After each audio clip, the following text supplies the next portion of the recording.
អ្នកណាខ្លះចូលចិត្តញ៉ាំ street food ថ្ងៃនេះ admin មកបង្ហាញពី street food មួយចំនួននៅប្រទេសជប៉ុន admin បានមកតម្រង់ជួរទិញ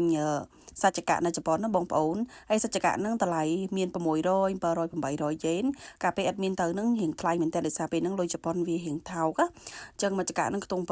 $8ហើយតម្រង់ជួរច្រើនមែនតើតម្រាំតែបានបងប្អូនហើយមួយចកៈគេនឹងអូតូណូមែនតើមានជាតិមែនតើដោយសារសាច់ហ្នឹងវារៀងជាប់ខ្លាញ់ណាហើយឥឡូវហ្នឹងដើរមកមើលបន្តទៀតហ្នឹងឃើញនំនេះតំណងនំកាក់ហើយនឹងមានមាន់បំពងចឹងឥឡូវទៅមើលរបៀបធ្វើនំកាក់ប៉ុន្តែដោយសារពេលហ្នឹងក្តៅពេកទៅ admin អត់បាននៅថតច្រើនណានេះនំនេះតំណងមែនតើគេមានឈីសនៅខាងក្នុងបងប្អូនពេលដែលយើងហាយចេញមកដោយសារតែកាន់ដៃម្ខាងទៅអត់បានថតច្រើនហើយក៏មកអង្គុយញ៉ាំនៅកន្លែងនេះទៅហើយបន្ទាប់មកទៀតក៏ដើរថតមើលសកម្មភាពគេលក់ចឹងមាននំជាច្រើនដោយសាររៀងឆ្អែតដែរចឹងអត់បានតន់ទិញទៀតណាបងប្អូនចេះតែដើរមើលហើយថតឲ្យបងប្អូនមើលទៅហើយក៏ admin ឃើញថាមាននំខ្លះហ្នឹងឥឡូវហ្នឹងក៏មានលក់នៅខ្មែរយើងដែរហើយគេមានអានេះគឺជេកគេដាក់ជ្រលក់ជាមួយនឹង chocolate ឬក៏ស្ករអីចឹងណាតែអត់មានបានទិញទេហើយចុងក្រោយប្រហើជាមួយនឹងមាន់បំពងនេះ